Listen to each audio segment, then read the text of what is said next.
For decades, I have seen Donald Trump present himself as this successful businessman.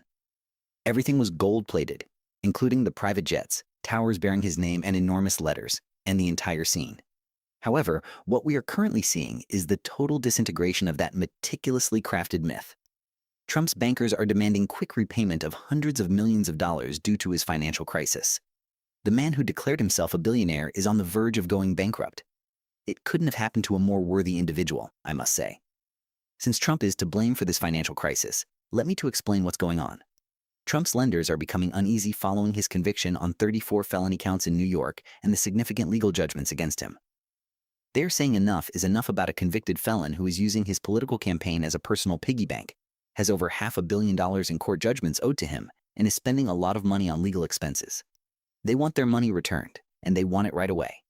I've worked in the industry. I have experience working with lenders and banks. I know how these relationships function. Lenders don't arbitrarily demand prompt repayment. When they think their borrower is in severe financial trouble, they take this action. When they believe there is a genuine chance they won't get reimbursed. The fact that Trump is being sued by several lenders at the same time reveals all you need to know about his true financial situation.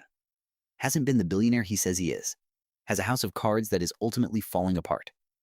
These figures are astounding. In the New York civil fraud lawsuit alone, Trump faces fines totaling more than $450 million. Then there's Ian Carroll, the $83 million he owes. In addition, his numerous criminal prosecutions have resulted in increasing legal fees. We are discussing debts totaling far over $500 million, and that's all that the general population is aware of. Given this debt load, Trump's lenders are beginning to worry that he may not be able to repay them. This is when things start to get interesting. The majority of Trump's current corporate empire is made up of heavily mortgaged real estate holdings. These properties are not his free and clear property. Trump has to make a decision since he has taken out numerous loans against them over the years, and his lenders are now demanding quick payback.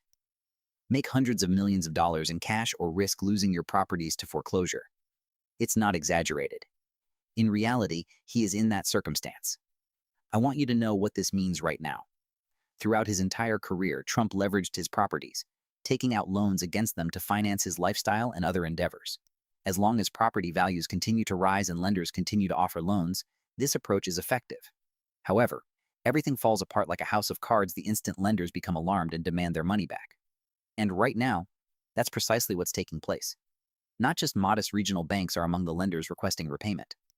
Speaking of large financial organizations, Trump's properties have hundreds of millions of dollars invested in them.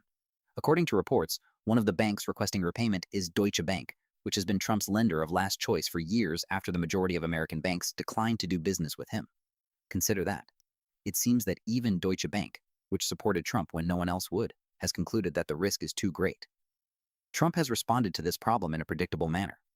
Hay is furiously declaring on Truth Social that this is just another witch hunt, that the banks are under pressure from Democrats, and that this is just political persecution. However, political pressure prevents banks from requiring debt repayment. When they believe they won't receive their money back, they demand restitution. This has to do with business, risk assessment, and investment protection. Trump is free to shout witch hunt all he wants, but his lenders won't listen. Allow me to explain what I believe is actually happening in this situation. Trump's financial status has been examined by Trump's lenders. They have examined his income, expenses, liabilities, and assets. They have determined that Trump is on the verge of bankruptcy after taking into account the significant rulings against him, the continuous legal bills, and the fact that his companies are having financial difficulties. They are therefore attempting to get their money out before it's too late, before he files for bankruptcy and they have to compete with all of his other creditors for what's left. The financial issues facing the Trump organization have been growing for years, but they have been made worse by his criminal conviction and legal judgments. Once profitable properties are now losing money. The Trump brand has turned poisonous, having always been more bluster than substance. Partners in business are leaving. Licensing agreements are ending. The empire as a whole is disintegrating. Additionally, the lenders are able to witness it in real time. And because all of Trump's options are horrible, let's discuss them here. Option 1. He could attempt to raise money by selling properties. However, Trump is under time pressure, and fire sales seldom fetch high prices. Buyers are aware that Head is selling from a position of weakness. His second option would be to try refinancing with different lenders. However, which bank would give hundreds of millions of dollars to a convicted felon who is on trial for several more crimes? The third option is for him to file for bankruptcy once more. This would be his seventh accounting bankruptcy. For the eighth time, the man claiming to be this financial prodigy would be declaring bankruptcy. As someone who has watched Trump's financial juggling act for decades, I must admit that I am impressed by how long he has been able to maintain it. Despite being practically bankrupt on several occasions, the man has always found a way to borrow more money and persuade a lender to give him more credit in order to keep the wheels turning a bit longer. However, I believe that this time is unique. I believe that he has finally reached the point of no return due to the combination of his criminal conviction, significant civil judgments, and continuing legal costs. Trump's team has been urging supporters to give to help him battle this financial persecution in frantic fundraising letters that accuse Democrats of trying to bankrupt him. Let me clarify what's really going on, will I? Trump's legal expenses are being covered by campaign contributions, has effectively asked his supporters, many of whom are Americans from the working class, to help him get out of his financial predicament. That isn't fundraising for a campaign. It's dishonorable and a grift. The court rulings against Trump constitute political persecution. They are the outcome of his legal transgressions. He was found guilty of fabricating business records by a New York jury. He was held accountable by a New York judge for committing enormous fraud in his business activities. He was convicted guilty of slander and sexual assault by another jury. Witch hunts are not what these are. In these court cases, Trump was found guilty or accountable after evidence was presented. He must now bear the consequences. The legal system operates in this manner. However, it appears that Trump thought he could just disregard these rulings, delaying, appealing, and stalling until they were forgotten. It seems that he assumed his lenders would simply wait patiently while he pursued his legal issues. He was mistaken. The lenders are no longer patient. If they don't obtain their money, they're willing to foreclose on his properties. I'll tell you about the properties that are most vulnerable. The centerpiece of Trump's empire, the Trump Tower in New York, is deeply mortgaged. His golf courses in Scotland and Ireland are highly indebted and losing money. Influence peddling was always more important to him than actual profitability at his hotel in Washington, D.C., which he sold but is still financially connected to. His Doral, Florida property is having difficulties. There are underperforming and over-leveraged properties in his portfolio. The problem with real estate is as follows. When everyone knows you're for sale, property values might quickly decline. Potential purchasers will undercut their bids if news spreads that Trump must sell properties to prevent foreclosure. They are aware of Trump's desperation. They are aware of his lack of leverage. They will therefore provide 30, 40, or even 50 cents for every dollar.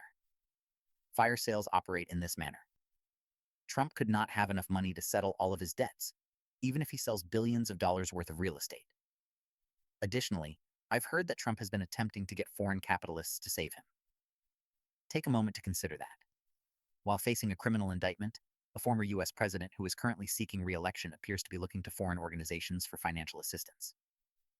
The consequences for national security are enormous. What type of financial rescue will Trump offer in return? If he were to win, what policies would he pledge to put into place? Our forefathers were concerned about corruption like this. In actuality, Trump has always operated on a smoke and mirrors business approach.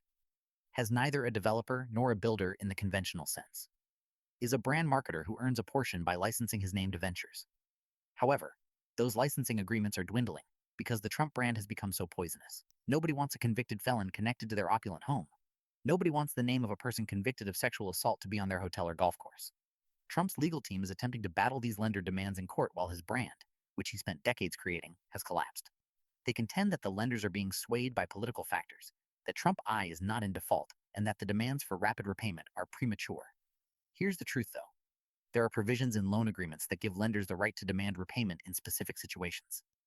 Lenders have every authority to accelerate the loans if Trump's financial situation has gotten so bad that they think repayment is in jeopardy. It's a common practice in lending. Let's also discuss what would happen if Trump did file for bankruptcy. First of all, it would ruin his carefully maintained reputation as a prosperous businessman who has already filed for company bankruptcy 6 times.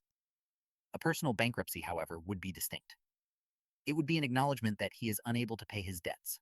Creditors would have to take possession of his assets, liquidate his properties, and gradually dismantle his economic empire. More significantly, though, a bankruptcy would cast doubt on Trump's suitability for the position. How can the government budget be managed by someone who is incapable of handling their own finances?